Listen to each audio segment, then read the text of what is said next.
Yeah, hi, I'm Paul Archer, that's paularcher.com. The joys of peripheral vision. I like that phrase, don't you? But peripheral vision is a wonderful thing. Now, my mum, bless her heart, she's no longer with us. But when she was, she had this eye in the back of her head.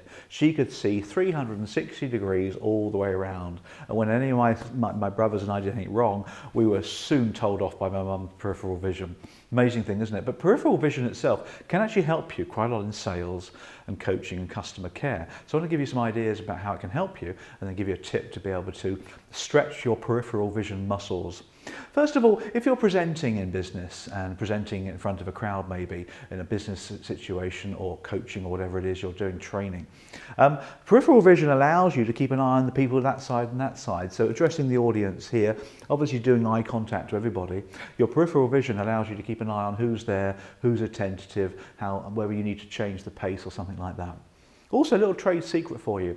If you concentrate on your peripheral vision before you go onto the stage, it can actually reduce your nerves. Not a lot of people know that, but it's a trade secret because the brain apparently can't feel nervous and concentrate on its peripheral vision at the same time. So there's a little tip for you as well. What about in sales situations then? Where can peripheral vision be useful for you? Well, if you're selling in a B2B environment, for example, and there's 4 or 5 people in the room that you're selling to, obviously you're addressing it to certain people, but you're keeping an eye on the other people, the key decision makers. Just keep an eye on what they're thinking. Are they nodding? Even the one that's on the phone, for example, he or she may well be thinking about the presentation that you're making. So it allows you to look at everybody when you're presenting as well, which is very, very useful, isn't it? If it's retail sales or consumer-based selling, maybe you're selling to husband and wife. That was always my background in selling, a lot of that background. And I would always address the wife as well, or the lady of the partnership, and sometimes the man as well. But whilst you're addressing one, always keep the peripheral vision open to the other one in case they've not understood or they need a little bit of elaboration or something like that. So it's very useful in that situation as well. In customer service, customer care, it's useful. Maybe you work a queue, for example, and I've often been in queues where I'm waiting and waiting and waiting, and the person's not even looked at me.